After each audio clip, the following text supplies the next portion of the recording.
দর্শক, আমি অবস্থান করছি জয়পুরহাটের কালাই উপজেলার পুনুটি ইউনিয়নের ডিঙ্গাপাড়া গ্রামে। এই গ্রামের একজন তরুণ উদ্যোক্তা নিজ উদ্যোগে গরুর খামার গড়ে তুলেছেন।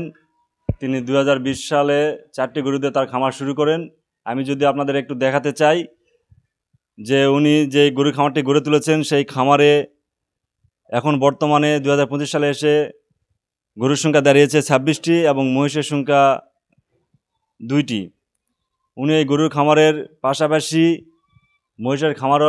মহিষের খামার করারও পরিকল্পনা করেছেন।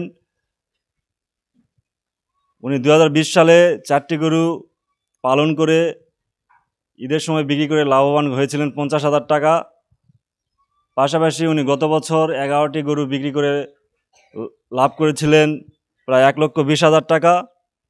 এবং এবছর আসন্ন যে কোরবানি ঈদ, এই ঈদকে টার্গেট করে উনি 22টি গরু বিক্রির পরিকল্পনা নিয়েছেন এবং এই 22টি গরু বিক্রি করে উনি 2.5 থেকে 3 লক্ষ টাকা লাভের আশা করছেন যদি বাজার ভালো থাকে।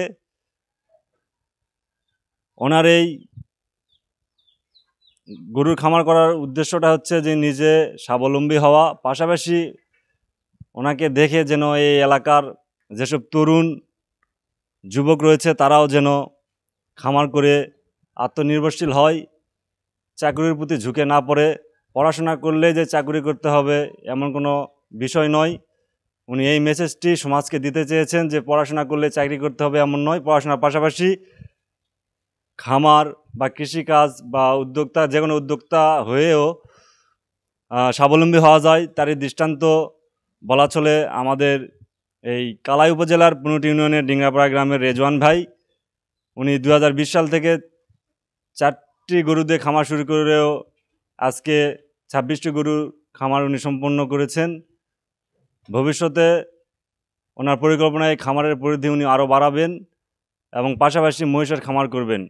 আমি এই মুহূর্তে এই খামারের যে মালিক রেজওয়ান ভাই, আমরা ওনার সঙ্গে একটু কথা বলার চেষ্টা করব যে উনি ওনার আসলে খামারটা কিভাবে উনি শুরু করেছিলেন সে কথাটা আমরা একটু ওনার কাছে জানার চেষ্টা করব। ভাই কেমন আছেন? আলহামদুলিল্লাহ ভাই, ভালো আছি। আমি বিগত 2020 সাল থেকে গরু পালন শুরু করি। প্রথমে শুরু করেছিলাম 4টা থেকে, তারপর আস্তে আস্তে বাড়াইতে এখন বর্তমানে 2025 সালে আমার খামারে গরু আছে 25টি। 2020 সালে 4টি থেকে 50,000 লাভবান হয়। এরপরে ধীর গতিতে বাড়াইতে এ পর্যায়ে এসে পড়ে এখন ভবিষ্যতে আমি আরও বেশি গরু খামার করার ইচ্ছুক, যদি এবছর ভালো বেনিফিট পাই। আশা করি যদি বাজার মোতাবেক ভালো হয় তাহলে আমাদের লাভ হবে 2 থেকে 3 লক্ষ টাকা। আর যদি বাজার ভালো না হয় তাহলে খামারে খুব একটা লাভবান হওয়া যাবে না। 2025 সালের ঈদ উপলক্ষে 22টি গরু বিক্রি করব। নতুন খামারি ভাইদের জন্য আমার সুপরামর্শ, গরু ক্রয়ের সময় ডিসেম্বর জানুয়ারিতে গরু ক্রয় করবেন। ঈদ উপলক্ষে ডিসেম্বরে গরু ক্রয় করার পরে কুরবানি ঈদ পর্যন্ত ভালো করে লালন পালন করবেন। সকালে গোসল দেওয়াবেন 10টায় এবং খাবার দুপুরে খাবার, রাতের খাবার। অতিরিক্ত গরম যখন হবে তখন দিনে 2 বার গোসল এবং গরুকে সবসময় পরিচর্যা রাখতে হবে। গরুটি সবসময় খেয়াল রাখতে হবে কোন গরু খাবার খাচ্ছে বা খাচ্ছে না, কোন গরুর কী সমস্যা হচ্ছে, রোগবালাই আক্রমণ হচ্ছে কি না। এভাবে নিজেকে খেয়াল রাখলে গরুকে কখনো ভবিষ্যতে গরু নষ্ট হওয়ার সমস্যা থাকবে না, রোগবালাই হবে না। আর খামারে সবসময় পরিচ্ছন্নতা রাখতে হবে।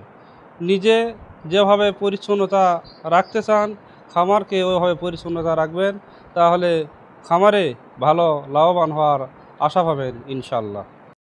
আমার ছোট ভাই 2020 সালে 4টি গরু খামার শুরু করেছিল, এখন বর্তমান 25টি গরু হয়েছে। ভবিষ্যতে আরও সফল হোক আমি এই দোয়া করি। শুনছিলেন খামারের উদ্যোক্তা রেজওয়ান ভাইয়ের কথা। তিনি যেমনটা জানাচ্ছিলেন, উনি 2020 সালে ওনার খামারটি প্রতিষ্ঠা করেন এবং বর্তমানে 2025 সালে এসে ওনার খামারে গরুর সংখ্যা দাঁড়িয়েছে 25টি। আসন্ন যে কোরবানি ঈদ, সেই কোরবানি ঈদে উনি 22টি গরু বিক্রির পরিকল্পনা করেছেন এবং এই 22টি গরু থেকে উনি 2.5 লক্ষ থেকে 3 লক্ষ টাকা লাভের প্রত্যাশা করছেন। পাশাপাশি যারা নতুনভাবে খামার করবেন সেসব নবীন খামারিদের উদ্দেশ্যে উনি বলেছেন যে গরুগুলো মিনিমাম 6 মাস আগে কিনে যদি সঠিকভাবে পরিচর্যা লালন পালন করা হয় তাহলে এই কুরবানি ঈদে এসে একটি ভালো পরিমাণে লাভে গরুগুলো বিক্রি করা যায় এবং এটাতে একটু ভালো লাভবান হওয়া যায়। এই জন্য ওনার পরামর্শ হচ্ছে যে গরুগুলোকে অবশ্যই সকালে গোসল করায় দিতে হবে, দুপুরে খাবার দিতে হবে, রাত্রে খাবার দিতে হবে নিয়ম মাফিক, এবং যখন গরম বেশি হবে তখন অবশ্যই সেটে ফ্যান রাখতে হবে এবং দিনে 2 বার গোসল করায় দিতে হবে। এই ছিল নবীন খামারিদের জন্য রেজন ভাইয়ের পরামর্শ। জয়পুরহাটের কালাই থেকে এসআই পাভেল, এনটিভি অনলাইন।